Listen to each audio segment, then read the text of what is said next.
प्यारे बच्चों, good morning. Today we are going to discuss some more business transactions related to journal. देखिए बच्चों, मैं क्वेश्चन रीड कर रहा हूँ। लिखा है journalise the following transactions. Point number 1, sold goods costing ₹60,000 to Dinesh against cheque at a profit of 40% on cost less 20% trade discount. देखिए बच्चों, गुड्स हमने सेल की है। एक तो ये देखिए कैश सेल है या क्रेडिट सेल है। दिस इज कैश सेल, क्योंकि चेक तो हमें मिल गया बदले में। और जब हम कैश सेल करते हैं तो यहाँ पे दिनेश का कोई मीनिंग नहीं है। चाहे दिनेश को बेचा है चाहे महेश को बेचा है, डजेंट मैटर। क्लियर। अब देखिए, जो माल हमने बेचा है उसकी कॉस्ट कितनी है? 60,000। कॉस्ट है बच्चों 60,000। प्रॉफिट हमें कितना कहा गया है? प्रॉफिट 40%। तो इसमें प्रॉफिट हम प्लस कर देंगे। कॉस्ट में क्या प्लस कर रहा हूं मैं? प्रॉफिट, ताकि हमें सेलिंग प्राइस पता लग जाए। प्रॉफिट कितना है? 40%। तो 40% ऑफ 60,000 कितना हो गया? 24,000। अब देखिए 60 प्लस 24 84,000। What is this?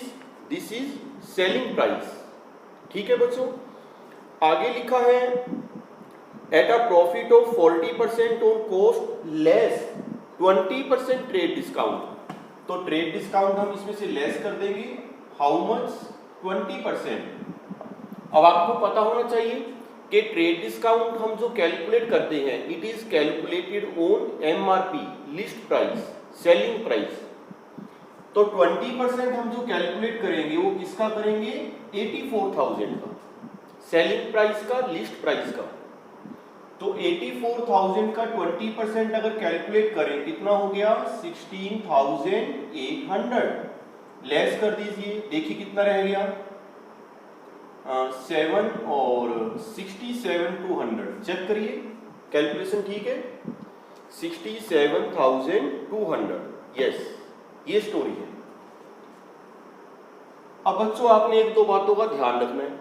मैंने आपको कहा था कि जो ट्रेड डिस्काउंट है, जर्नल एंट्री करते वक्त आपने ट्रेड डिस्काउंट को भूल जाना है, क्योंकि ना हम इसे डेबिट करते हैं ना हम इसे क्रेडिट करते हैं। Trade discount is not recorded in the books. अब रही बात इस प्रॉफिट की, बच्चों जब भी हम गुड्स सेल करते हैं तो जितने का आपने माल बेचा है आपने जस्ट उससे एंट्री करनी है। माल बेचने से प्रॉफिट हुआ है, लॉस हुआ है, आपने प्रॉफिट लॉस को अभी डेबिट क्रेडिट नहीं करना। यहाँ पे प्रॉफिट कितना है? 24,000। इसे भी आपने इग्नोर कर देना। इसे भी हम अभी डेबिट क्रेडिट नहीं करेंगे। उसके पीछे रीजन है। रीजन क्या है बच्चों? गुड्स परचेज करना, गुड्स सेल करना, ये बिजनेस की रेगुलर एक्टिविटी है। हम पूरा साल बिजनेस में माल खरीदते रहते हैं, माल बेचते रहते हैं। तो जब भी हम माल बेचेंगे हर बार हम प्रॉफिट या लॉस को डेबिट क्रेडिट नहीं करेंगे। माल बेचने से कितना प्रॉफिट हुआ, कितना लॉस हुआ, ये कैलकुलेट होगा, रिकॉर्ड होगा। लेकिन कब? At the end of the year, when we prepare final accounts. जब हम ट्रेडिंग अकाउंट बनाएंगे, प्रॉफिट एंड लॉस अकाउंट बनाएंगे, तो वहां पे ऑटोमेटिकली कैलकुलेट हो जाएगा कि पूरे साल में हमने कितना प्रॉफिट कमाया या कितना लॉस हुआ। पूरे साल में जो हमने गुड्स परचेज की है वो हम ट्रेडिंग अकाउंट में दिखाते हैं 31 मार्च। पूरे साल में जितना हमने माल बेचा है वो भी हम ट्रेडिंग अकाउंट में दिखाते हैं। ये बातें हम आगे डिस्कस करेंगे later on in the chapter of final accounts. फिलहाल तो बस आप ये ध्यान रखिए कि व्हेनेवर गुड्स आर सोल्ड, जितने का आपने माल बेचा है उससे एंट्री करनी है। ये प्रॉफिट है या लॉस है, इसको अभी हम डेबिट क्रेडिट नहीं करेंगे। तो इसका मतलब क्या हुआ बच्चों? ये जो सेल वाली ट्रांजैक्शन है, ये ऊपर की जो स्टोरी है, इस पूरी स्टोरी को आपने भूल जाना। हम जो अपनी जर्नल एंट्री करेंगे वो कितने रुपए से करेंगे? 67,200। देखो मेरी बात क्लियर है कि नहीं? ट्रेड डिस्काउंट डेबिट क्रेडिट नहीं करते, प्रॉफिट को भी अभी कंसीडर नहीं करना, वो eight the end of the year calculate हो जाएगा। तो देखिए एंट्री क्या होगी बच्चों? चेक मिल गया हमें। अच्छा एक बात और है, जब हमें चेक मिलता है तो पहले हम ये देखते हैं कि whether it is deposited into the bank on the same day और नोट। अगर क्वेश्चन साइलेंट है तो हम एज्यूम कर लेते हैं। क्या एज्यूम करें बच्चों? कि this cheque is deposited into the bank on the same day.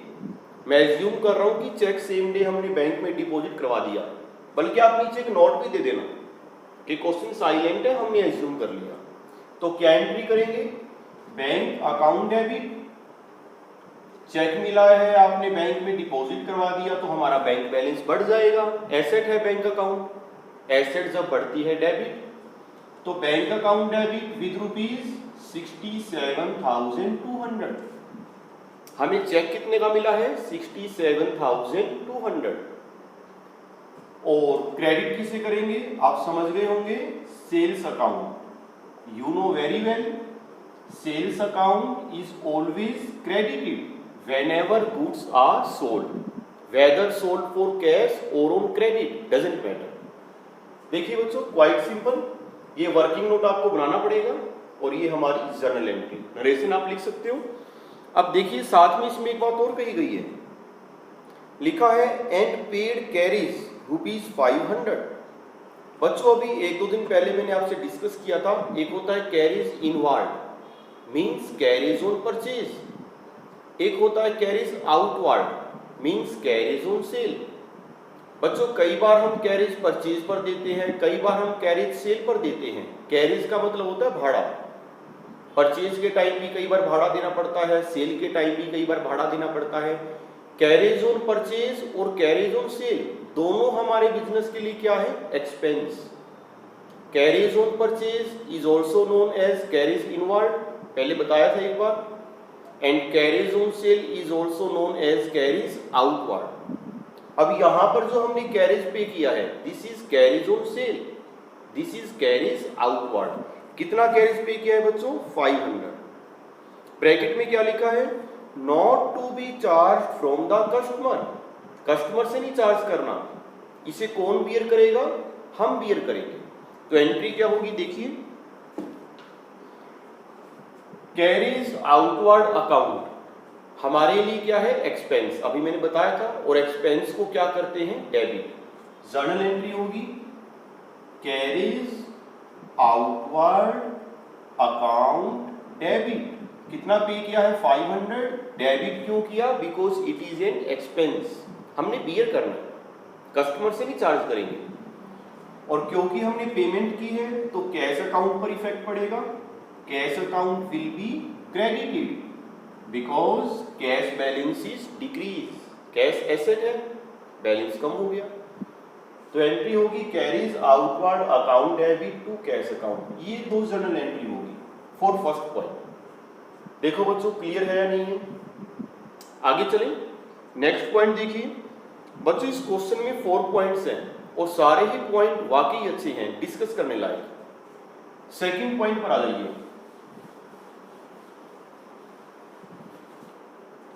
Second point में बच्चों लिखा है sold goods costing ₹45,000 to Manoj at a profit of 33.13% on cost.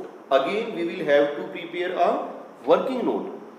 देखो बच्चों, जो माल हमने बेचा उसकी कॉस्ट कितनी है? 45,000 प्लस प्रॉफिट। सेलिंग प्राइस कैसे निकालते हैं? Cost price plus profit. Profit है प्लस करिए, लॉस है माइनस करिए। प्रॉफिट कितना है? 33.13% ऑन कॉस्ट मींस 100/3%। तो 45,000 100/3%, इसका मतलब तो 1/3 हो गया। 33 1/3% मींस 1/3। देखिए तो इसका 1/3 कितना हो गया? 15,000। देखिए 45 का हमने खरीदा था, 15,000 हम प्रॉफिट चार्ज कर रहे हैं। सेलिंग प्राइस कितना हो गया? 60,000। आगे देखो क्या लिखा है, लेस 20% ट्रेड डिस्काउंट। लेस कर देते हैं, वही स्टोरी है जो अभी की थी हमने डिस्कस, 20%। अगेन आपने ध्यान रखना है 20% इस पर नहीं कैलकुलेट करना, कॉस्ट पर। ट्रेड डिस्काउंट हम किस पर देते हैं? सेलिंग प्राइस पर, लिस्ट प्राइस पर। That is 60,000। तो 60,000 का 20% कितना हो गया 12,000। बैलेंस कितना रह गया 48,000। ठीक चल रही है। अब ये और देखिए इसमें कि ये कैश सेल है या क्रेडिट सेल है, क्वेश्चन साइलेंट है बट कस्टमर्स का नेम दिया हुआ है और कस्टमर का नेम क्या है मनोज। इसका मतलब हम क्या एज्यूम करेंगे दिस इज क्रेडिट सेल। अब देखो बच्चों इस प्रॉफिट को फिलहाल इग्नोर कर देना है, कोई डेबिट क्रेडिट नहीं करना। ट्रेड डिस्काउंट को आपने इग्नोर कर देना है। हमारी एंट्री कितने से होगी 48,000 से। करें एंट्री मनोज डेबिट। मनोज को मैं डेबिट कर रहा हूं। क्यों डेबिट कर रहा हूं? मनोज अकाउंट की नेचर क्या है? मनोज हमारा क्या बन गया डेटर और डेटर का मतलब है एसेट। मनोज अकाउंट की नेचर क्या है बच्चों एसेट। एसेट इंक्रीज हो रही है डेटर बढ़ रही है तो डेबिट। कितने रुपए लेने हैं आपने 48,000। कैरेज के बारे में कुछ लिखा है वो अभी हम डिस्कस करेंगे। सेल्स अकाउंट को क्या करेंगे क्रेडिट। कितने से 48,000। देखो बिल्कुल इजी है।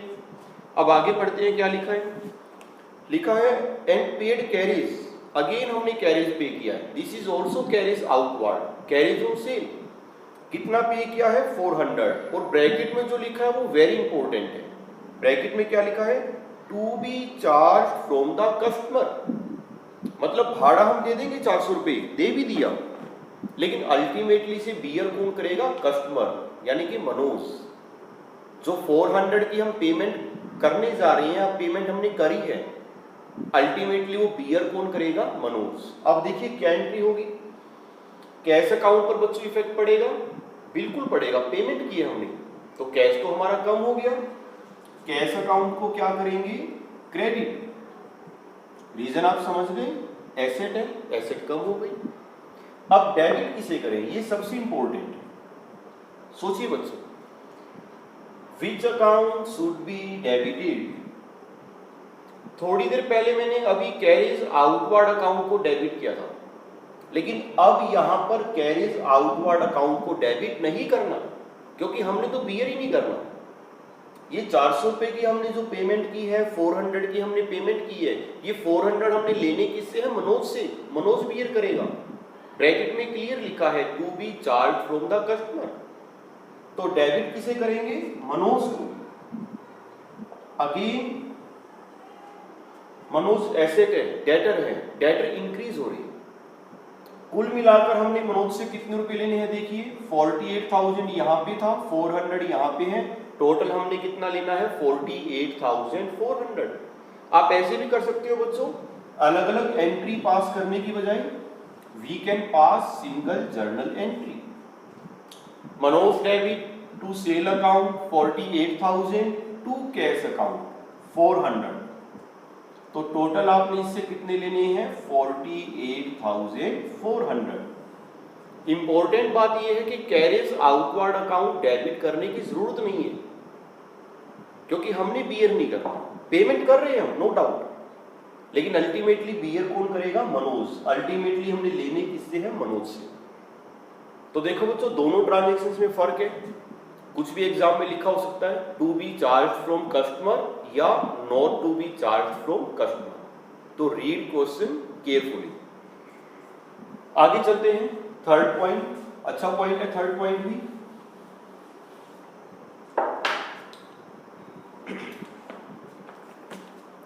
थर्ड पॉइंट में क्या लिखा है पेड बाय चेक। चेक से पेमेंट की है ₹6,000 as fire insurance premium for a period of 12 months starting 1 जुलाई 2017। एक बार मैंने आपको पहले ही बताया था कि जो जनरल इंश्योरेंस है, लाइफ इंश्योरेंस को छोड़ के जो बाकी जनरल इंश्योरेंस है उनका टाइम पीरियड नॉर्मली कितना होता है 1 ईयर। आप भी कभी स्कूटी गाड़ी बाइक का इंश्योरेंस करवाते हैं तो उस पॉलिसी का टाइम पीरियड कितना होता है 1 ईयर। तो पॉलिसी हमने कब ली है बच्चों 1 जुलाई 2017। और जिस दिन हम पॉलिसी लेंगे हमें प्रीमियम पे करना पड़ेगा। कितना पे किया है 6,000 और वो भी किससे चेक से। डेबिट किसे करें इंश्योरेंस प्रीमियम अकाउंट डेबिट कितना है 6000। डेबिट क्यों किया? Because it is an expense, खर्चा। ये एक्सपेंस को क्या करते हैं? डेबिट। या आप फायर इंश्योरेंस प्रीमियम अकाउंट भी डेबिट कर सकते हो, ये आपकी मर्जी है, अकाउंटेंट पे डिपेंड करता है। Fire insurance premium account debit या insurance premium account debit. Payment cheque से की है to bank account, how much 6000, ये ठीक हो गया। आगे देखो क्या लिखा है, financial year closes on 31 March every year. हमारा फाइनेंशियल ईयर कब ओवर होएगा? 31 मार्च। फाइनल अकाउंट्स हमने कब बनाने हैं? 31 मार्च। बच्चों इफ यू रिमेंबर, अभी कुछ दिन पहले एक टॉपिक मैंने आपसे डिस्कस किया था, प्रीपेड एक्सपेंस, वही पॉइंट यहां पर आ गया। हमने जो पॉलिसी ली है, हमने जो प्रीमियम पे किया है वो 1 साल का पे किया है। पॉलिसी कब से कब तक चलेगी? 1 जुलाई 2017 से 30 जून 2018 तक चलेगी, 1 साल तक।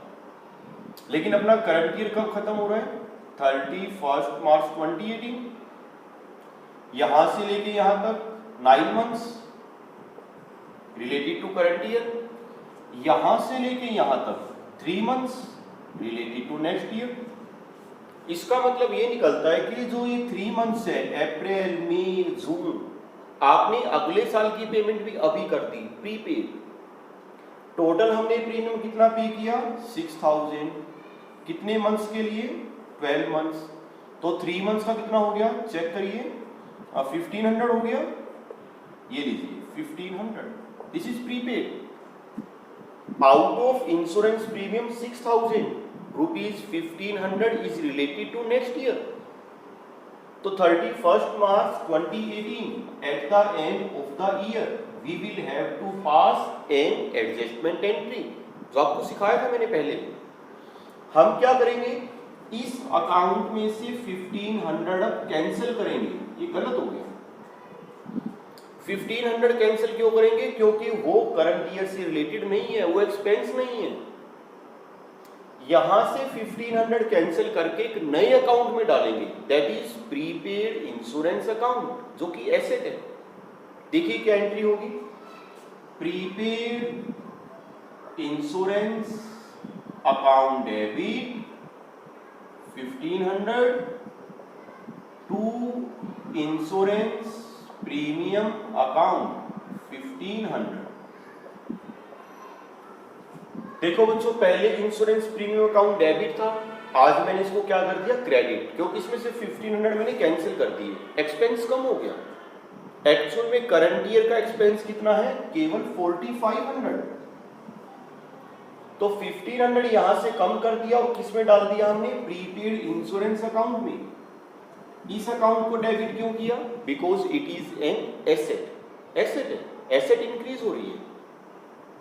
तो 2 एंट्री हम करेंगे। पहली एंट्री 1 जुलाई को, जो हम पेमेंट कर रहे हैं, और जब हम अकाउंट्स क्लोज करते हैं 31 मार्च को, तो हमें चेक करना होता है कि कोई एक्सपेंस प्रीपेड तो नहीं है, कोई एक्सपेंस आउटस्टैंडिंग तो नहीं है।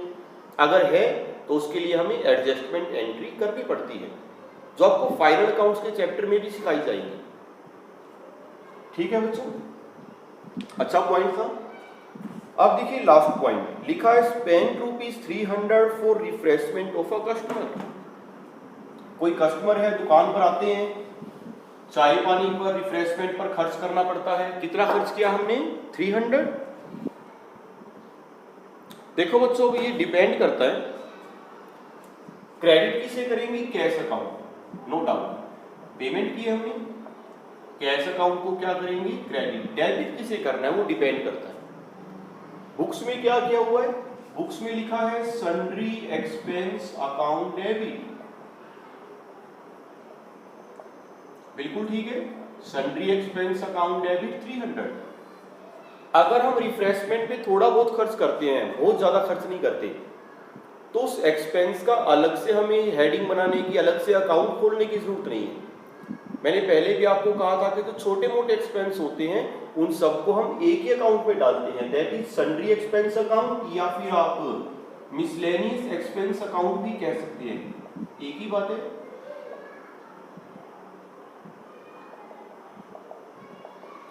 मिसलेनियस एक्सपेंस अकाउंट डेबिट या sundry expense account debit, whatever you call it, एक ही मतलब है। ऐसे जो छोटी मोटी इनकम है उनके लिए हम क्या अकाउंट ओपन करते हैं, मिसलेनियस इनकम अकाउंट या सन्ड्री इनकम अकाउंट। लेकिन अगर कोई बिजनेस ऐसा है जो रिफ्रेशमेंट पे अच्छा खासा खर्च करता है, काफी पैसा खर्च करता है, जैसे मान लीजिए कोई साड़ियों का शोरूम है, कोई ज्वेलरी की शॉप है, अगर कस्टमर्स वहां पर आते हैं मैरिज के लिए शॉपिंग करने के लिए और काफ़ी टाइम कस्टमर्स वहाँ स्पेंड करते हैं, उनकी रिफ्रेशमेंट पे दुकानदार खर्च करता है, तो अगर रिफ्रेशमेंट पे हम अच्छा खासा खर्च कर रहे हैं तो उसके लिए हम अलग अकाउंट भी ओपन कर सकते हैं, ऐसा कोई हार्ड एंड फास्ट नहीं है। अगर हम ये एंट्री करें रिफ्रेशमेंट एक्सपेंस अकाउंट डेबिट तो भी ठीक है, लेकिन क्योंकि यहाँ पे अमाउंट कम है तो हमने रिफ्रेशमेंट अकाउंट को डेबिट करने की बजाय डेबिट किसे कर दिया, मिसलेनियस एक्सपेंस अकाउंट या सन्ड्री एक्सपेंस अकाउंट, क्योंकि अमाउंट इज वेरी लेस 300। कहने का मतलब है कि अकाउंटेंट पर डिपेंड करता है कि अलग से अकाउंट ओपन करना है या उसको सन्ड्री एक्सपेंस अकाउंट में मर्ज कर देना है। It depends upon the accountant. Normally आप इसे फॉलो करना जो बुक्स में दिया हुआ है, अगर अमाउंट काफी ज्यादा है तो फिर हम ये भी फॉलो कर सकते हैं, देयर इज नो प्रॉब्लम।